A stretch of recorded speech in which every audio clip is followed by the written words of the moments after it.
3.3 Properties of Logarithms. So once again, I'm going to connect the properties of logarithms with your properties of exponents, okay? Because remember, they're inverse of each other, but the properties hold true. It just is different between which one you look at.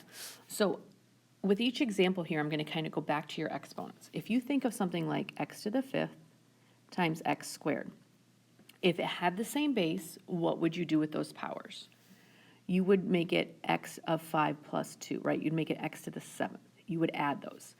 So when we have a log and we're multiplying two things together, what the same thing is when we expand it into different logs, we keep the log the same base and we put a plus in between them, okay? So that same idea of x to the fifth times x squared, they're being multiplied. We keep the base the same and we add the powers. So here we keep the base the same and we add the two logs together, okay? So if we think of something where we had division, so something like y to the 6th divided by y to the 4th or something, again, same base, we would take and we would subtract those, the top minus the bottom for those. So if I have a log and I have two items being divided, I can expand it by taking the log of the first minus the log of the second. And then think of something too, like something like maybe w to the 2nd to the 5th power. When we had a power to a power, we would multiply and we'd do the two things multiplied together, okay? So if I have a log and I have a base to a power, I'm actually going to multiply the power times that log. So these rules for expanding mimic the same rules that you used for exponents, okay? They follow the same patterns, the same rules, it's just with a log form, okay? So it's important that we can expand, because when we can expand these out, we can sometimes solve portions of them and get a little more value to our expressions, okay? So let's try these and expanding, and every time you expand, you always say, once I expand, is there any simplifying I can do? Okay, so when I get to number 1, I have log base 9 of 9x. Okay, technically 9 and x are separate entities, right? But they're being multiplied together. So I can expand this into log base 9 of 9. And then because they're being multiplied, I add them, log base 9 of x. So I split them up and I expand. So it has the same value, we just expand. Now I look and say, can I evaluate anything here? My first term says log base 9 of 9. So I'm asking myself, 9 to what power is 9? Well, that's 1. So this whole thing equals 1, and then I have log base 9 of x. Because I have that x value in there, I can't really evaluate anything there because I'm missing something. That's what the x stands for. So that's the most I can do, but I was able to at least take part of my log expression and evaluate it, the 1, okay? So let's try it again with the next one. I have log base 4 and I am dividing some. So anytime I divide, everything keeps the same base, so log base 4 of 64, and I subtract, because of the division, log base 4 of y, okay? And again, once I get to this, I know that looks like y of y because my writing is kind of sloppy. Let's see if I can make it look more like a 4. I say, can I evaluate anything? So I look at my first term, log base 4 of 64. Do I know a power of 4 that will give me 64? Well, 4 to the 3rd power, right? So all of this evaluates to 3.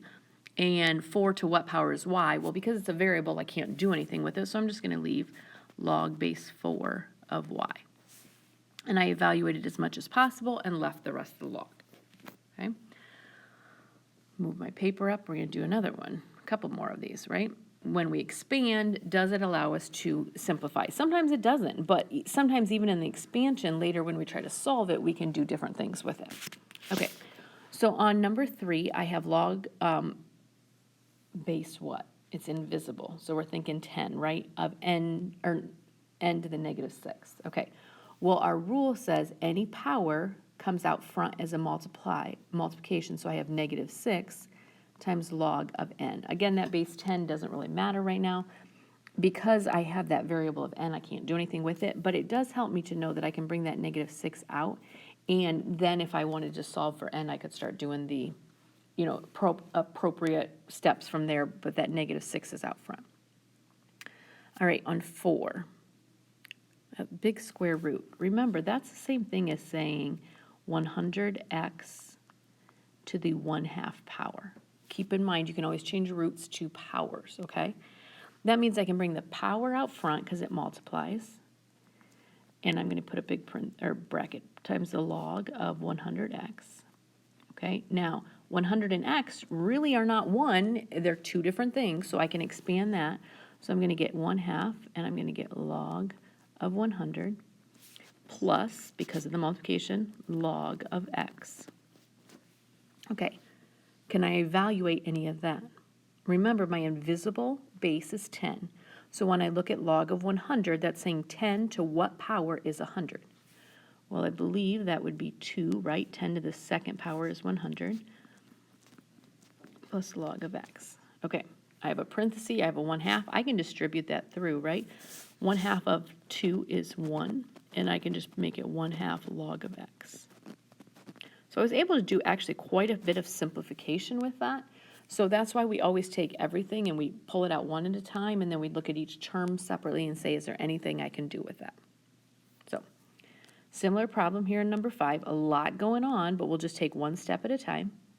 So it looks like that third root goes to everything. So I'm going to write that log base 5, x squared y over 25 to the 1/3 power.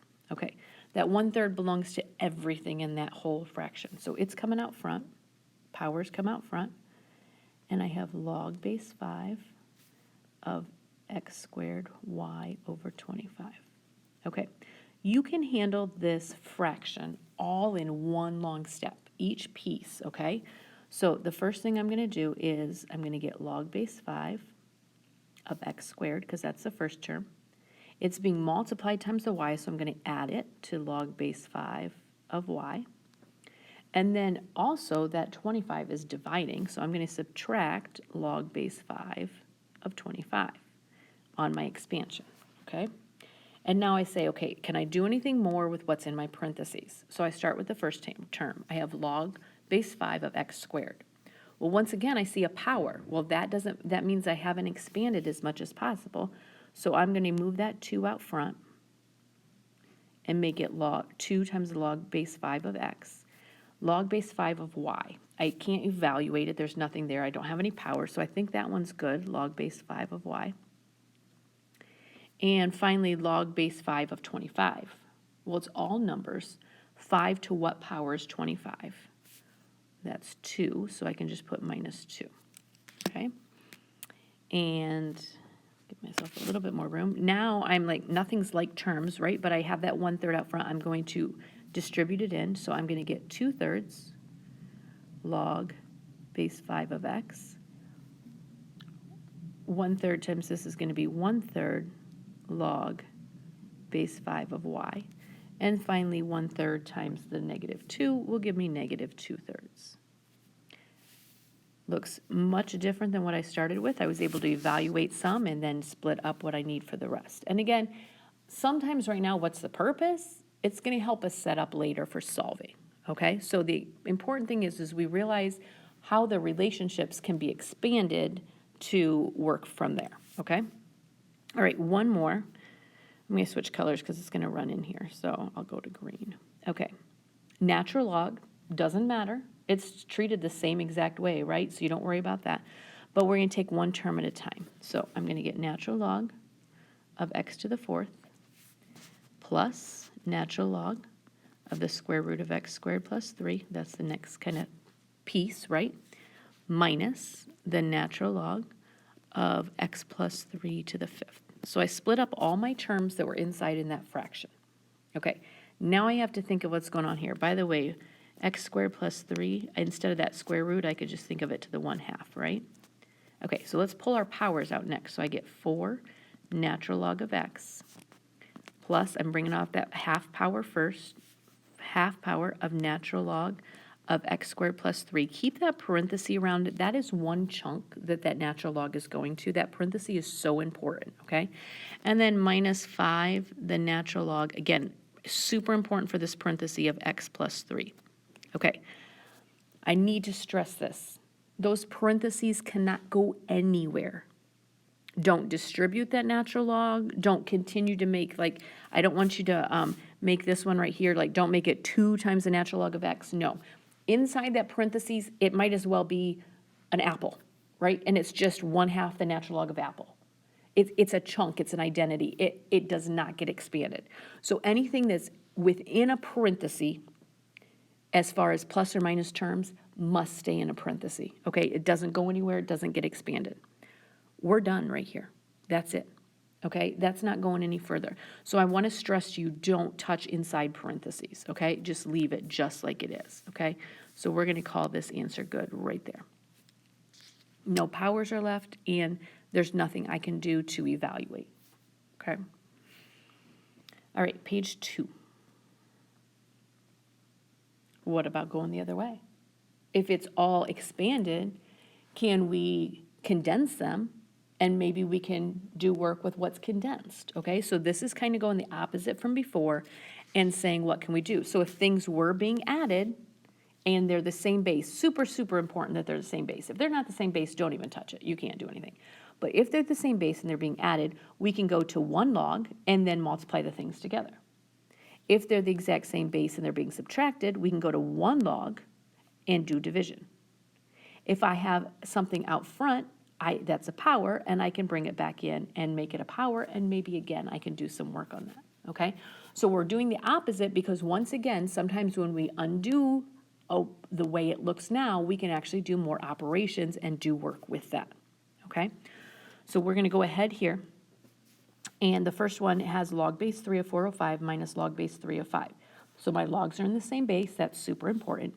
So I can make 1 log of base 3, and then I can do the operation of 405 divided by 5. Well, what does that give me for an advantage? Well, I can actually do the math. 405 divided by 5, I get log base 3 of 81. Can I evaluate that? Do I know 3 to what power is 81? Well, 3 to the 4th power is 81, so my final answer of this whole log problem is 4. All right, let's try another on number 8. So I have 1/2 natural log of x plus natural log of y. So I'm going to switch the first term to the natural log of x to the 1/2 power, and then I still have plus the natural log of y. Okay, natural log and natural log, that's the same base. So because I have 2 natural logs to the same base, I can make them 1 natural log, and I can actually multiply x to the 1/2 times y. Okay, we can write it like that. Or you could think of it as maybe this 1/2 is a square root. I could write it natural log of y to the square root of x, right? So I could write that together as well. So I would actually take it either way. It's important just to know that those powers sometimes become roots and sometimes we can do something. I can't evaluate it. I don't know what x and y are, but I at least condensed it down so that I could work with this, okay? So let's try another one. A couple more, right, that we have here. All right, so I have 4 times the natural log of x minus 7 minus 3 times the natural log of x. I'm going to take those coefficients and make them powers because kind of do it backwards from how we do it. So I get natural log of x minus 7 to the 4th. Whoa. And then minus natural log of x to the 3rd. So I took care of those powers and brought them back in with the terms.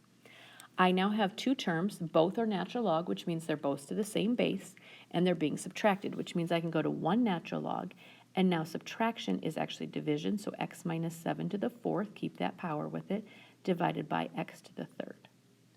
Okay, and that natural log goes to that whole fraction. That's important to know. Not much I can evaluate, but it does condense it down to 1, and when we go to try to solve later, we might be able to get somewhere with it, okay? All right, let's try it again on 10. I'm going to ignore the 1/3 to start with because it looks like we have a lot to do inside first. We always start inside parentheses. Dear Aunt Sally told us that a long time ago, not even knowing we were going to be doing natural logs, right? All right, I see a 5, so I'm going to make that natural log of x plus 6 to the 5th. Not much I can do with the other 2, so I'll just leave it right now.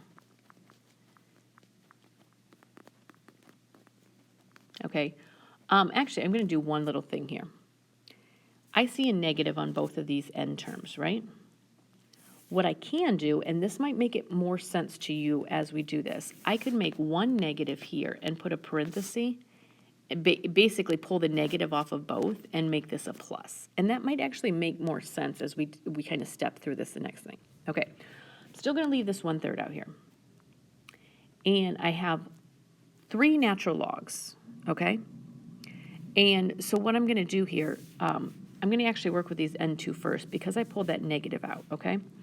So I get natural log of x plus 6 to the 5th minus. I'm going to make these 1 natural log. So natural log, because it's both natural logs, I can join them, and a plus means they're multiplied. So I'm going to get x times x squared minus 25, okay? So those two can join because of the 2 negatives there. I made it into 1 negative and put a plus between them, and they can join. Okay, still going on that. So now I still have a natural log over here and a natural log here. It's the same base. I can join them. It's minus, which means division. So I'm going to get natural log. On top, I'm going to get x plus 6 to the 5th. On the bottom, I'm going to get x times x squared minus 25. Okay. Before we go any further, just peek at these here. X plus 6 to the 5th, x, and x squared minus 25. X plus 6 to the 5th means I have x plus 6 times x plus 6 times x plus 6 times x plus 6 times x plus 6. Lots of factors, 5 factors, they all look alike. X isn't going anywhere on the bottom. X squared minus 25 is x plus 5x minus 5. Nothing's going to simplify top to bottom. We should always keep in mind, can we simplify? Nothing's happening there, so we're good, we're going to leave it. I have one more step, though. I want this 1/3 out of the top and back over here. If I move this into a power, remember, it's really like a root. So I might write my final answer as natural log of the cubed root of x plus 6 to the 5th, see if I can make it look more like a power, over x times x squared minus 25. Okay, and of course it's to the whole thing. Again, where am I going with that? Right now, we're working on basic, what can we do? And as we progress through this chapter, we'll start solving these, okay? And we'll see why this is an advantage to condense them down. All right, last one. And I always save the best for last, right? So this should be a good one. All right, one thing I notice on all my terms right now, I have 1, 2, 3, 4 terms. Everything is log, and the invisible base is 10 on all of them. So that's good. Everything can be condensed into 1. Okay, so I'm going to kind of, like from before, I'm going to pull this negative out. So this is kind of like log of x plus log of x squared minus 4. If I pull this negative off of 1, I get log base 15 plus log of x plus 2. Okay, but that puts all of that in a big parenthesis. Okay, so my first two, right, I could combine and make it log of x times x squared minus 4. Okay. My second two, I can make it minus log times 15 times x plus 2.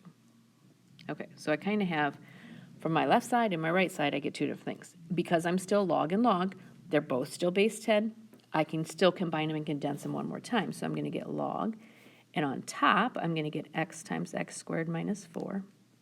And that minus means I'm dividing, and I get 15 times x plus 2.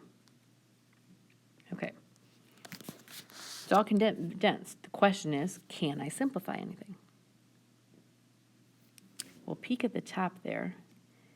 That x squared minus 4 can go to x plus 2, x minus 2 if I factor.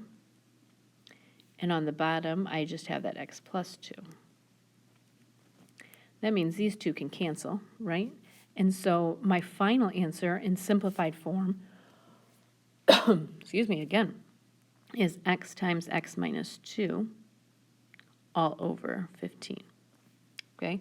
So always look and say, is there anything more I can simplify? Can I factor? Can I condense something? Can I evaluate something? What more could I possibly do? Okay?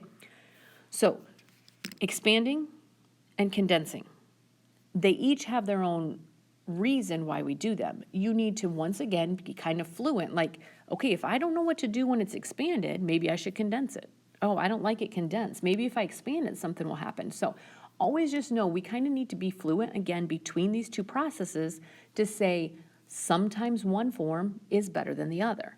So if I don't like the form it's in, what can I do to change it? Okay? Pre-calculus is saying, what all little tools and things can I put in my toolbox so when I get to calculus, I can figure out how to manipulate things. Sometimes being able to solve something is being able to change its form so you can solve it. And that's really what we're practicing here, is changing a form so it's solvable. All right, last page, talking about changing forms so it's solvable. Okay, I warned you in the last section of notes that if you go to your calculator, log is only in your calculator two different ways. One in base E, and that gives us our natural log, and one in base 10. It doesn't have the rest of the bases. So how can I possibly do some of this work if it's in different bases? And that's where we come to this change of base property, okay?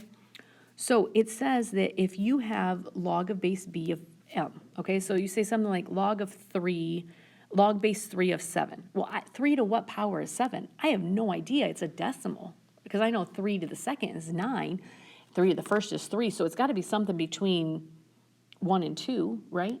But I don't know that decimal, okay? So the rule is, if I take and I change both the M and the B, or both the big number and the base, to the same base, okay, so I'm changing two numbers I already have to the same base, then I can actually use my calculator and solve it, okay? So let me just kind of, I'm going to be kind of dense in some of what I do here. So I'm going to say I have log of 3 to the 7, okay? So I'm saying 3 to what power is 7? I have no idea. I can't do it in my head. And so far, everything we've just done in our head. But I can't plug that in the calculator because the calculator doesn't have log base 3 programmed into it. So this property is saying if I did log base 2 of 7 and I do log base 2 of 3, it'll get me the same answer. Well, that's nice, right? So it kind of takes away that middle ground. Now, I'm going to be honest. Why in the world would I choose base 2? I'm going to be honest, I wouldn't, because my calculator still can't handle base 2. But this is still also equal. What if I do a different base, like log base 10 of 7 and log base 10 of 3? Because my calculator can handle that, okay? So I can try that. Or what else? Oh, my calculator can handle log base E of 7, log base E of 3, okay? As long as the base is the same, I can have the same value as from log base 3 of 7 I started with, okay?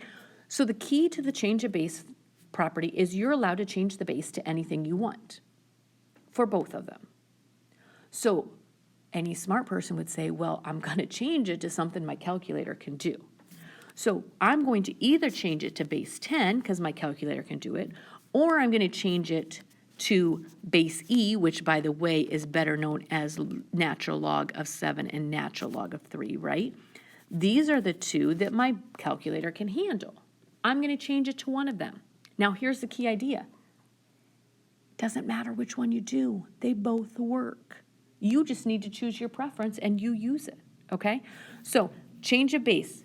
I can do the common log and just do log of the big one divided by log of the original base. Or I can do natural log of the big one, okay? Either one you want to do, you get the same answer. Okay, calculator's out because you don't want to do this without a calculator. You can't do it without a calculator, okay? We don't have the mental capability, which, by the way, if you feel you have that mental capability, let me know. I would like to be your agent, and we'll go on some shows and we'll, knock it out and make a few million, and we don't have to do this gig anymore, right? All right.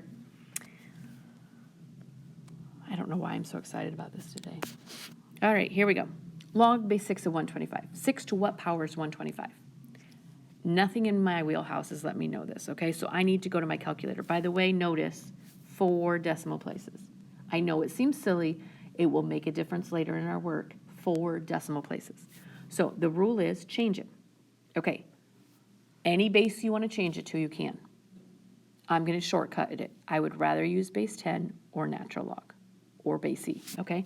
So I'm either going to go log base 10 of 125 divided by log base 10 of 6, or I'd rather do log of E, which is the same as natural log of 125, divided by natural log of 6, either one, okay? So pick up your calculator, okay? We're going to practice it. So I can't stress enough, when you do this top one, make sure you have a parenthesis around it. So if I put log of 125, close that parenthesis, then divide it by log of 6. Doesn't matter if your parentheses close at the end. I get 4 decimal places, 2.6947. All right, let's change it to natural log. Natural log of 125, close those parentheses, right? You don't want to confuse the calculator. Divided by natural log of 6, I get the decimal of 2.6947. Exact same answer. Because the change of base property says, I don't care what base you change it to, as long as you change both of them to the same base, you get the equivalent answer. So we tried it with base 10, we tried it with base E, and we still get the same answer, okay? My calculator doesn't have base 3. I don't know, maybe you can Google it, and you can do something in base 3, and it would show you the exact same answer, 2.6947. The ratio stays the same, okay? So when you get these change of bases, it is a straight up calculator problem, and it doesn't matter if you use log or natural log, your choice, you just need to know it. And some of you may forget this. And you get your quiz in class, or you get your test in class, and you're like, I don't know, and you leave it blank. It is a super easy problem if you remember the change of base, okay? So on this one, I have the log of 63, always the big one on top, divided by the log of pi. Well, that's a silly base, but it doesn't matter. It's a number. I let the calculator do the work. I don't really worry about it. Log of 63 divided by the log of pi. And I get about 3.6193. I can try it again. Natural log of 63 divided by the natural log of pi. Okay?